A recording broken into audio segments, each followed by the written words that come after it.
Gold, trusted gold buyers. మీరు తాకట్టు పెట్టిన బంగారాన్ని విడిపించి ఈ రోజు ఉన్న మార్కెట్ ధరకు కొనబడను.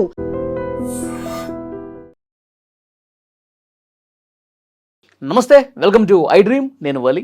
ప్రస్తుతం స్టూడియోలో ఉన్నారు రాజకీయ విశ్లేషకులు మందిరి కృష్ణారెడ్డి గారు. మాట్లాడదాం. సార్ నమస్కారం. నమస్తే సార్. సార్, ఇప్పుడు 5 రాష్ట్రాలకు సంబంధించిన ఎన్నికల ఫలితాలు వచ్చేసాయి. కమ్యూనిస్టులకి ఉన్నటువంటి ఏకైక రాష్ట్రం కేరళ, అధికారంలో ఉన్న రాష్ట్రం, అది కూడా కోల్పోయిన పరిస్థితుంది. గత కొన్ని సంవత్సరాలుగా మనం చూస్తున్నాం కమ్యూనిస్టులు తమ ప్రాభావాన్ని కోల్పోతూ ఉన్నారు.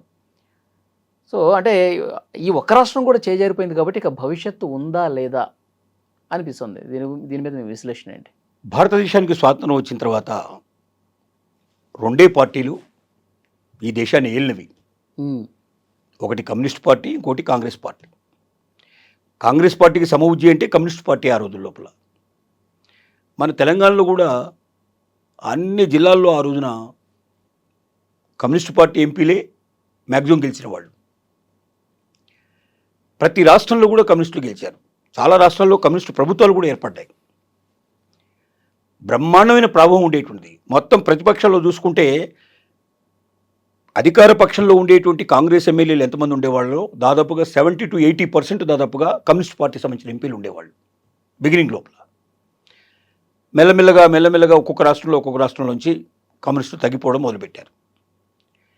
ముఖ్యంగా కమ్యూనిస్టుల మీద చైనా ముద్ర వేయడం, చైనాకు సంబంధించిన వాళ్ళు చైనా బాయి అంటూనే మనల్ని పొట్టలో పొడిచే ప్రయత్నం చేసింది.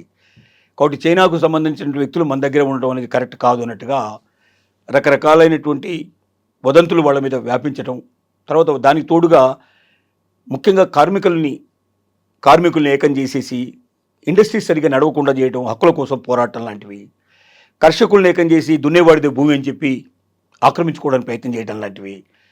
సో జమీందారులు అనేవాళ్ళు, లేకపోతే బాగా భూస్వాములైన వాళ్ళు వాళ్ళకు వ్యతిరేకంగా కాంగ్రెస్ పార్టీతో చేతులు కలిపేసి వాటి దూరం చేసే ప్రయత్నం చేశారు. ఇక బీజేపీ వచ్చిన తర్వాత బీజేపీ అంతా కూడా ఏంటంటే ఎక్కువగా ఈ నిమ్న జాతుల మీద, కమ్యూనిస్టు పార్టీల మీద, మిగతా పార్టీల మీద వాడికి అసలు కమ్యూనిస్టు పాలసీ నచ్చదు బీజేపీకి. ఆర్ఎస్ఎస్ కార్యకర్త ఎవరిని అడగండి, అసలు కమ్యూనిస్టులు అంటే వాళ్ళని అలా చూసినట్టుగా, తేలును చూసినట్టు, జరిని చూసినట్టు చూస్తారు వాళ్ళు. ఎందుకని అంటారు? ఎందుకంటే వాళ్ళకి నచ్చదు. వాళ్ళకి అంటే దేశాన్ని గురించి ఆలోచించేవాడు కావాలి, కానీ విదేశాలను గురించి ఆలోచించి ఆ దేశ సంస్కృతిని మన దేశంలో తీసుకురావడం, ఆ దేశ పాలసీలు మందది. ఇప్పుడు కమ్యూనిస్ట్ పార్టీ ఇక్కడ పుట్టింది పార్టీ కాదు. ఇది చైనా, రష్యాలో పుట్టినటువంటి పార్టీ కమ్యూనిస్ట్ పార్టీ. అంతకుముందు జర్మనీ లోపల, మిగతా చోట్ల, అన్ని చోట్ల ఉండేది. అక్కడ చాలా వెస్ట్రన్ కంట్రీస్ లోపల పుట్టిన తర్వాత, అక్కడ బాగా సామ్రాజ్యాలు నెలకొల్పిన తర్వాత భారతదేశంలోకి ఎంటర్ అయింది. సో కాబట్టి ఇది విదేశ సంస్కృతిని పోలినటువంటిది. మన దేశంలో పుట్టినటువంటి కాదు ఇది. ఇది మనకు సంబంధించింది కాదు. ఇది ఎవరిదో ఎక్కడో పుట్టిన బిడ్డను తీసుకొచ్చి మనం ఇక్కడ సాకే ప్రయత్నం చేస్తున్నాం అనేటువంటి భావన ప్రజల్లో బాగా బలంగా నాటుకుపోయినట్టు పరిస్థితి అన్నట్టు. దాన్ని బాగా ఎన్లైట్ చేసే ప్రయత్నం చేశారు. ఆర్ఎస్ఎస్ ఏమిటంటే ఇక్కడ పుట్టాలి, ఈ దేశం నాది, ముఖ్యంగా హిందుత్వం బీజాలు పునాదులతో పుట్టినటువంటి పార్టీ ఆర్ఎస్ పార్టీ. అసలే కమ్యూనిస్టులు దేవుడిని నమ్మరు, వాళ్ళు దేవాలయాలకు కూడా వెళ్ళరు ఒకప్పుడు. సరే, ఇప్పుడు కమ్యూనిస్టులు అంట వెళ్తున్నారు అనుకోండి. ఇప్పుడు కమ్యూనిస్టులు అంటే కమ్యూనిజం ఆ రోజులో, ఇప్పుడు కమ్యూనిజమే లేదు కమ్యూనిస్టులు అనేటువంటి భావన కూడా చాలా మందిలో ఉన్నది. వేరే విషయం అనుకోండి. ఏది ఏమైనప్పటికీ చాలా రాష్ట్రాల లోపల, మొత్తం దేశంలోనే ప్రతిపక్షం లోపల చాలా పెద్ద ఎత్తున సంఖ్యలో ఉన్నటువంటి ఎంపీలు, కొన్ని రాష్ట్రాలు పూర్తిగా వాళ్ళ స్వాధీనంలో ఉండేది. సుందరయ్య గారి లాంటి ప్రతిపక్ష నేత ఆంధ్రప్రదేశ్ మొట్టమొదటి ఏర్పడినప్పుడు గవర్నమెంట్ లోపల గడగడలాడించేవాడు. ఆయన మాట అంటే ప్రభుత్వంలో కూడా ఎంతో, ప్రతి ఒక్కరు కూడా, ముఖ్యమంత్రి దగ్గర నుంచి ప్రతి ఒక్కరు కూడా ఆయనకి విలువ ఇచ్చేవాళ్ళు. అంటే వాళ్ళు కమిట్మెంట్ ఉన్నటువంటి వ్యక్తులు, ప్రజల కోసం జీవితాన్ని అంకితం చేసిన వాళ్ళు ప్రజల కోసమే బతికిన వాళ్ళు. అందుకోసం వాళ్ళకి అవకాశాలు ఇచ్చారు. అవును. ఏది ఏమైనప్పటికీ అలా రాష్ట్రాలు తగ్గుకుంటూ వచ్చి చివరికి మనకు వెస్ట్ బెంగాల్ లోపల, త్రిపుర లోపల, నెక్స్ట్ వచ్చి కేరళ లోపల, ఈ 3 రాష్ట్రాలకే పరిమితమైంది. త్రిపుర మీద ముందు దాడి మొదలుపెట్టారు. 4 దశాబ్దాలు కంచుకోటలాగా ఉన్నటువంటి కమ్యూనిస్టు పార్టీల కంచుకోట అయినటువంటి త్రిపురని బద్దలు కొట్టేసి ఇవాళ త్రిపురలో బీజేపీ గవర్నమెంట్ని స్థాపితం చేశారు. నెక్స్ట్ ఈసారి ఎలక్షన్లో అంటే వెస్ట్ బెంగాల్ లోపల ఎప్పుడో తృణమూల్ కాంగ్రెసే మమతా బెనర్జీ కమ్యూనిస్టులు బద్దలుకొట్టేసింది, అక్కడ నుంచి లేకుండా చేసింది. అసలు ఇప్పుడు కమ్యూనిస్టులు కూడా బీజేపీకి ఓటేశారు ఈసారి అనేది ఒక వార్త. ఎందుకంటే మమతా బెనర్జీ రాకుంటే ఎవరు చేయాలిగా బీజేపీ. ఓటు? కాంగ్రెస్ అక్కడ పెద్దగా మచ్చుకే 2 సీట్లకు 4 సీట్లకు పరిమితమైన పరిస్థితి అన్నట్టు. కాబట్టి పూర్తిగా బీజేపీ లాంటి వ్యతిరేక పార్టీలకు కూడా కమ్యూనిస్టులు ఓటేసే స్థితికి వచ్చేసారంటే మమతా బెనర్జీ యొక్క ప్రభావం అంతగా ఉంది. సో వెస్ట్ బెంగాల్ నుంచి పూర్తిగా తుడిచిపెట్టుకుపోయింది కమ్యూనిస్ట్ పార్టీలు. ఇక లాస్ట్కు మిగిలింది ఏంటంటే ఒక కేరళలో సిపిఎం కానీ సిపిఐ కానీ ఫార్వర్డ్ బ్యాక్ కానీ ఇవన్నీ కూడా లెఫ్ట్ ఎల్డీఎఫ్ అనే పేరుతోటి లెఫ్ట్ డెమోక్రటిక్ పార్టీ కింద గొడుగు కింద చాలా బలంగా ఉండి బాగా పనిచేశాయి. 2 సార్లు ఎలక్షన్ లోపల ఎల్డీఎఫ్ విజయం సాధించింది. కానీ బీజేపీ ప్రయత్నాలు మాత్రం మానలేదు. అక్కడ ఎప్పుడు బీజేపీ సక్సెస్ కాలేదు, పెద్దగా చెప్పినట్టు లేదు. 1-2 ఎంపీలు రావడం, 1-2 ఎమ్మెల్యేలు రావడం తప్ప అంతకన్నా మించి అక్కడ సాధించింది ఏమీ లేదు. కానీ హిందుత్వ నినాదాన్ని అక్కడ కూడా జనంలోకి చొప్పించే ప్రయత్నం చేసింది. కానీ ఈసారి జరిగింది ఏంటంటే పినరయి విజయన్ ఎవరైతే ఉన్నారో అక్కడ ముఖ్యమంత్రిగా ఉన్నటువంటి ఎల్డీఎఫ్ క్యాండిడేట్ కొన్ని తప్పులు స్వయంగా కమ్యూనిస్ట్ పార్టీలు చేసిన తప్పులు ఉన్నాయి. కమ్యూనిస్ట్ పార్టీ మంత్రులే దొంగ బంగారం కేసుల లోపల, కొన్ని డ్రగ్స్ కేసుల లోపల వాటిలో ఇన్వాల్వ్ అయినట్టుగా బయటపడింది. అలాంటి వాళ్ళని మంత్రివర్గం నుంచి తొలగించకుండా కంటిన్యూ చేయడం అనేది ఇంకొక తప్పు అయిపోయిన పరిస్థితి ఏర్పడింది. ఇలాంటి కొన్ని ముఖ్యమైన విషయాల లోపల వాళ్ళ తప్పటడుగులు చాలా జరిగాయి. అన్నిటికన్నా ముఖ్యమైన తప్పు ఏంటంటే అయ్యప్ప స్వామి సంబంధించిన ఇష్యూ ఏదైతే ఉందో, అయ్యప్ప స్వామి భక్తుల్లో మహిళల్ని 15 ఏళ్ల లోపల ఉండేటువంటి మహిళల్ని 55-60 ఏళ్ల పైన ఉండేటువంటి మహిళల్ని మాత్రమే మేము అలో చేస్తాము, యవ్వనంలో ఉండేటువంటి ఏ స్త్రీని కూడా మేము అలో చేయమనేది అది అయ్యప్ప స్వామి సంబంధించిన సిద్ధాంతాల లోపల ఆ ఆలయానికి సంబంధించినటువంటి కట్టుబాట్లలో ఒక కట్టుబాటు. దానికి కారణం కూడా ఉంది. కారణం ఏంటంటే కోట్లాది మంది ప్రతి సంవత్సరం కూడా అయ్యప్ప స్వామి మాల వేస్తారు, 41 రోజుల పాటు పూజా పునస్కారాలు నిర్వహిస్తారు. అతి జాగ్రత్తగా అన్ని రకాల వ్యసనాలు ఉండేవాళ్ళు కూడా ఆ 41 రోజులు వదిలేస్తారు, బ్రహ్మచర్యాన్ని పాటిస్తారు, అందరినీ సమానంగా చూస్తారు. చిన్న పిల్లవాడు మాల వేసుకున్నా కూడా కాళ్ళు పట్టుకుంటారు. అలాగే ఒక ఎస్సీ క్యాండిడేట్ కూడా మాల వేసినా కూడా వాళ్ళ కాళ్ళు పట్టుకుంటారు.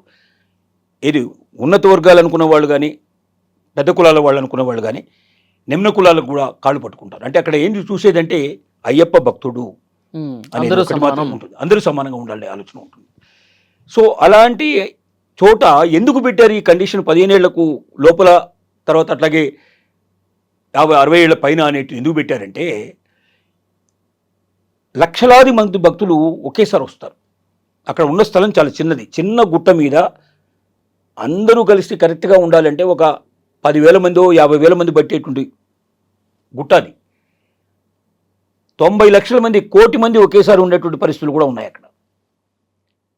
వీళ్ళు ఒకరినొకరు తోసుకుంటూ పోతుంటారు, ఒకరినొకరు తోసుకుంటూ ఉంటారు. ఈ తోసుకునే సమయంలో ఆడవాళ్ళకు మగవాళ్ళకు సపరేట్ క్యూలు పెట్టడం అనేది అసాధ్యమైన విషయం. ప్లేసే లేదు అక్కడ. అక్కడి నుంచి అయితే తొలగించలేరు, ఎందుకంటే దేవుడు ఉన్నది పైన ఉండేటువంటి దేవాలయం పైన ఉంది కాబట్టి ఆ దేవాలయం చూడడానికి వస్తారు. ఇంకో మార్గం లేకపోవడం వల్ల ఈ యవ్వనంలో ఉండేటువంటి మహిళలు 41 రోజుల పాటు దీక్ష వహించి వచ్చి ఇరుముడి కట్టుకొని ఇంత శ్రమపడి కాలినడకన వచ్చి కింది నుంచి పైకి 7 కిలోమీటర్లు పైకి నడిచి గుట్టల లోపల కొండల లోపల రాళ్ళు రప్పలని కుచ్చుకుంటూ వస్తే రక్తాలు గారుతూ ఉండి ఇంత కఠోర దీక్ష చేసి వచ్చినటువంటి భక్తులకి మనసు డైవర్ట్ కాకూడదు అనేది ఒక ఆలోచన. ఆడవాళ్ళున్నా నలిగిపోతారు, 2 మగాళ్ళ మధ్యలో ఆడవాళ్ళు నలిగిపోతారు. ఎందుకంటే అసలు గాలి కూడా ఆడదన్నట్టు అన్ని లక్షల మంది ఒక్కసారే వచ్చేస్తారు. సో అలాంటి పరిస్థితుల్లో ఆడవాళ్ళు మగవాళ్ళు ఇద్దరు కలిసి ఒకే లైన్లో వెళ్ళి అక్కడ దేవుణ్ణి దర్శించుకోవడం చాలా కష్టంతో కూడుకున్న పని. అందుకే నిషిద్ధం చేశారు. చిన్నపిల్లలు అయితే పర్వాలేదు, లేదా ముసలి వాళ్ళని రావచ్చు. ఇక్కడ చిన్నపిల్లలు అయితే భుజాల మీద ఎత్తుకుంటారు, వాళ్ళకంతా కనబట్టేట్టు చేస్తారు. ముసలి వాళ్ళు అయితే దాంట్లో కలిసిపోతారు, పెద్దగా వాళ్ళ గురించి ఏముంది.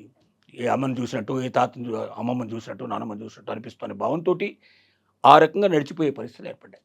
అంటే దీక్ష వహించినటువంటి అయ్యప్ప భక్తులకి తమ దీక్షలో ఎక్కడ భగ్నం జరగకుండా చూడటం కోసం, ఇంకా దీంతో పాటుగా మహిళలకు కొన్ని అనుకోకుండా వచ్చేటువంటి శారీరక ఋతుక్రమణ ఇట్లాంటివన్నీ కూడా ఉంటాయి కాబట్టి వీటన్నిటిని దృష్టిలో పెట్టుకుని వాళ్ళు అట్లాంటి చర్యలు తీసుకున్నారు. కానీ ఈ ఇష్యూ చాలా గొడవలు బాగా దారితీసి మహిళా సంఘాలన్నీ కూడా మమ్మల్ని కూడా దర్శన భాగ్యం మాకు కూడా కలగాలి, మేము ఎవరిలో ఉండేటువంటి మహిళలను కూడా వెళ్తాం, అన్ని వయసుల వాళ్ళని అలో చేయాలని గొడవ పెట్టడం మొదలుపెట్టారు. ఒక్కొక్క దేవాలయంలో ప్రవేశించడం ఇవన్నీ చేయడం జరిగింది. తర్వాత సుప్రీంకోర్టు కూడా వాళ్ళకి తగినట్టుగా కాశీదేవ ఈ దగ్గర అక్కడెక్కడ ముస్లింలు మసీదుల్లో కూడా వెళ్ళడానికి అవకాశాన్ని కల్పిస్తూ తీసుకోవడం ఇలాంటివన్నీ జరిగాయి. అలాంటప్పుడు అయ్యప్ప స్వామి దారిలో కూడా జరగాలి మాకని చెప్పి కోర్టుకు వెళ్ళడం జరిగింది. కోర్టుకు వెళ్ళినప్పుడు బలమైన సాక్ష్యం ఎవరు వినిపించాలి? అక్కడున్న ప్రభుత్వం తీసుకోవాలి ఆ బాధ్యత. కానీ ఎల్డీఎఫ్ గవర్నమెంటు బలమైన సాక్ష్యాన్ని వినిపించలేదు, అయ్యప్ప భక్తుల పక్షాన లేరు. ఎందుకంటే వాళ్ళు కూడా దేవుని నమ్మరు, విశ్వసించరు. కాబట్టి అదే జరిగితే వాళ్ళు చూసుకుంటారు, మనకేం సంబంధం అన్నట్టుగా తోడు ముచ్చుకొని కూర్చున్నారు. ఒక రకంగా సపోర్ట్ చేసినట్టుగానే జరిగింది. సుప్రీంకోర్టు జడ్జిమెంట్ ఇచ్చేసింది, అందరు మహిళలకు ప్రవేశం కల్పించడం జరిగింది. కాబట్టి వందల సంవత్సరాల నుంచి వస్తున్నటువంటి కట్టుబాట్లని ఒక్కసారిగా కూలదూసేసి భక్తుల మనోభావాల్ని పూర్తిగా దెబ్బతీసే పరిస్థితి ఏర్పడింది. కోట్లాది మంది హృదయాల్ని గాయపరచడం జరిగింది అనేది ఒక పెద్ద ఇంపాక్ట్ కలిగింది. అంటే ఎల్డీఎఫ్ గవర్నమెంట్ పడిపోవడానికి అది ఒక కారణం, అనేక కారణాలు అది కూడా ఒకటి. అనేక కారణాలు అది ఒకటి. యాక్చువల్గా అక్కడ ఒకసారి ఎల్డీఎఫ్, ఇంకోసారి యూడీఎఫ్, మళ్ళీ ఎల్డీఎఫ్ ఇట్లా మారుతూ వస్తుంది కదా సార్. మొన్నే రికార్డ్ బ్రేక్ వరుసగా 2 సార్లు అన్నది. ఇప్పుడు ఆబ్వియస్లీ ఇప్పుడు వాళ్ళకు కూడా అనుకుంటా మనది మారిపోద్ది. అది కూడా జరిగింది. రెండోది బీజేపీ కొన్ని ప్రయత్నాలు కూడా చేసిన దాంట్లో, ఎందుకంటే త్రివేంద్రం మున్సిపల్ కార్పొరేషను ఈసారి బీజేపీ సొంతమైంది. అవును. దాంతో వీళ్ళకి ఎంత ఆశ పుట్టిందంటే మనకు రాజధాని కేరళ రాజధానికి సంబంధించినటువంటి నగరంలోనే మున్సిపల్ కార్పొరేషన్ మన పక్షం అయింది కాబట్టి కేరళ మన సొంతం అవుతుందనేటువంటి నమ్మకంతో అనేక సార్లు వెళ్ళడం, అక్కడ కూడా మ్యాక్సిమం ప్రయత్నాలు చేయడం, అక్కడ కూడా హిందూయిజాన్ని బాగా తీసుకురావడం ప్రయత్నం చేశారు. కానీ కేరళ ఏంటంటే లిటరరీలో నెంబర్ 1 స్టేట్. అది 100కు 100% లిటరరీ సాధించినటువంటి రాష్ట్రం ఏదైనా ఉందంటే అది కేరళ. తర్వాత ముస్లిం percentage, Christian percentage, Hindu percentage సమానంగా ఉండేటువంటి రాష్ట్రం కేరళ. విదేశాల్లో మ్యాక్సిమంగా ఉద్యోగాలు చేసేటువంటి రాష్ట్రం కేరళ. విదేశీ మార్గదర్శనం మ్యాక్సిమం భారతదేశంలోకి వస్తుంది అంటే కారణం కేరళ. చాయ్ బండి ఎవరో జోకులు కూడా వేస్తుంటారు కేరళ మీద. చంద్రుని దగ్గరికి వెళ్ళి మన వాళ్ళు అమెరికన్స్ వెళ్ళి మొట్టమొదట మేము జెండా బాతే ప్రయత్నం చేస్తే, సార్ టీ తీసుకుంటారా అని వచ్చాయంట. ఎవడరా నువ్వు అంటే, నేను కేరళ నుంచి వచ్చాను సార్ అన్నాడు. అంటే కేరళ వాళ్ళు ఎక్కడికైనా వెళ్తారు. ఇవాళ దుబాయ్లో చూస్తే మీకు ఎక్కడ చూసినా, ఏ సూపర్ బజార్ చూసినా, ఏ షాపు చూసినా, ఏదైనా ఉంటే అన్ని కేరళ వాళ్ళు మొత్తం ఆక్యుపై చేసుకున్నటువంటివి.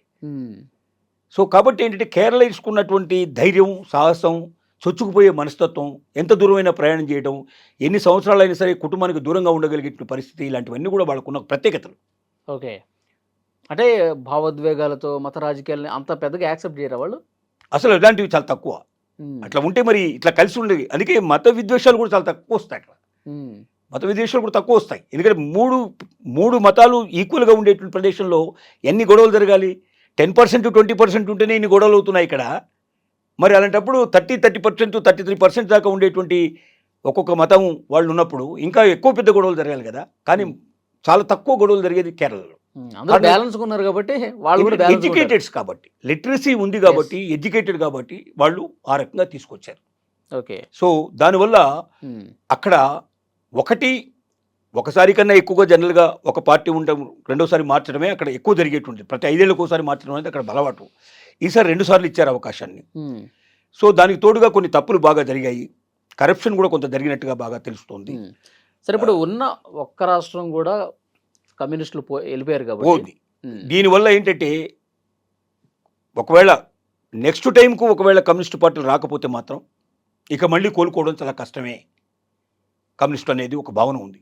ఇక్కడ మిగతా రాష్ట్రాలు అన్నీ పట్టుకూలిపోయిన తర్వాత ఒక్క రాష్ట్రంలో ఉండడం అనేది చాలా కష్టంతో కూడుకున్న పని. అసలు కమ్యూనిస్టులే కనుమరుగైపోయే పరిస్థితి, కమ్యూనిజం అనేది పూర్తిగా తుడిచిపెట్టుకుపోయే పరిస్థితి జరుగుతోంది. ఎందుకంటే ఇప్పుడు ప్రతి పార్టీ కమ్యూనిస్ట్ సిద్ధాంతాలు మాట్లాడుతోంది. అందరికీ అవకాశాలు సమానంగా ఉండాలి, చేయాలి. ఏదైతే కమ్యూనిజం మొట్టమొదటి కమ్యూనిస్టులు చెప్పారో ఆ చెప్పినటువంటి మాటలనే పొలిటికల్ పార్టీలు కొంచెం మార్చాయి, పదాలు మార్చేసి వాళ్ళు సొంతం చేసుకునే ప్రయత్నం చేస్తున్నాయి. కాబట్టి రెండోది ఏంటంటే కమ్యూనిస్టులు అంటే ఖచ్చితంగా చైనా రష్యాను సపోర్ట్ చేసే వాళ్ళే అనే ఒక భావన. ముఖ్యంగా చైనా మీద మనకి ఇంకా అభిప్రాయం పూర్తిగా రాలేదు. చైనా ఎప్పుడైనా మన పక్కలో బలిలాగా ఉంది, ఎప్పుడో రోజున మనల్ని వెనుపోటు పొడుస్తుందనే భయం భారతీయుల్లో మ్యాక్సిమం ఉంది. వీటన్నిటి కారణాల వల్ల కమ్యూనిస్టు మిగతా అన్ని చోట్ల కూడా పూర్తిగా తుడిచిపెట్టుకుపోయే పరిస్థితి ఏర్పడింది. కాబట్టి దేశంలోనే మొత్తం కమ్యూనిస్టు రహిత భారతదేశం అవుతుంది. భారత రాజకీయాల్లో కమ్యూనిస్టులు ఉండాల్సినటువంటి అవసరం ఉందా? ఖచ్చితంగా. ఎందుకంటే కమ్యూనిస్టులు ఒకప్పుడు సాధించిన విజయాలు మామూలు విజయాలు కావు. ప్రజల్లో మనోభావాన్ని, ముఖ్యంగా పేద ప్రజలకు అండగా నిలబడ్డ పార్టీ కమ్యూనిస్ట్ పార్టీ, కార్మికులకు అండగా నిలబడ్డ పార్టీ.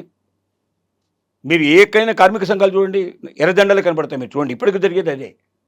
అంతేగా, ఇప్పటికైనా ఇక్కడ సమ్మె జరిగితే ఒక గవర్నమెంట్ ఆఫీసులో కానీ ఒక కంపెనీల్లో కానీ ఏదైనా సమ్మె జరిగిందంటే దాంట్లో ఖచ్చితంగా ఎర్రజెండాలు కనబడతాయి మీకు. అంటే పేదల పక్షాన బాధ్యత తీసుకొని ఆ సమస్యల మీద పోరాడేటువంటి ఏకైక లక్ష్యం అనేది కమ్యూనిస్ట్ పార్టీలో కనబడుతుంది. కాబట్టి కమ్యూనిస్టు పార్టీని పూర్తిగా తీసేయడానికి వీలేదు. కమ్యూనిస్టులు ఉంటే పేదలకు అండగా ఉండే అవకాశం ఉంటుంది, పేద ప్రజలు ధైర్యంగా ఉండే అవకాశం ఉంటుందనే భావన మాత్రం చాలా మందిలో ఉంది. చూద్దాం సార్ కమ్యూనిస్టుల భవిష్యత్తు ఎట్లా ఉండబోతుంది. Thank you very much. And for more videos, Please subscribe to iDream. Please subscribe to iDream. Please subscribe iDream. And please subscribe to iDream. For more videos, subscribe to iDream. please like, share, and subscribe to the channel. Congratulations, iDream. Subscribe to iDream. Subscribe to iDream. So, subscribe to iDream Media. iDream team andarki huge congratulations. Please subscribe iDream Media. Please subscribe to iDream. Subscribe iDream. Please subscribe to iDream. iDream అంటే నా కళల ఛానల్ను subscribe చేసుకున్న నోరు తిరుగుతలేదు, మీరైతే గంట గుర్తు కొట్టండి. For more such videos, please subscribe to iDream. Subscribe to iDream. Please subscribe to iDream. Please subscribe iDream Media. Please do subscribe to iDream. Please subscribe to iDream Media. For best entertainment and information, please subscribe iDream. And don't forget to subscribe to iDream.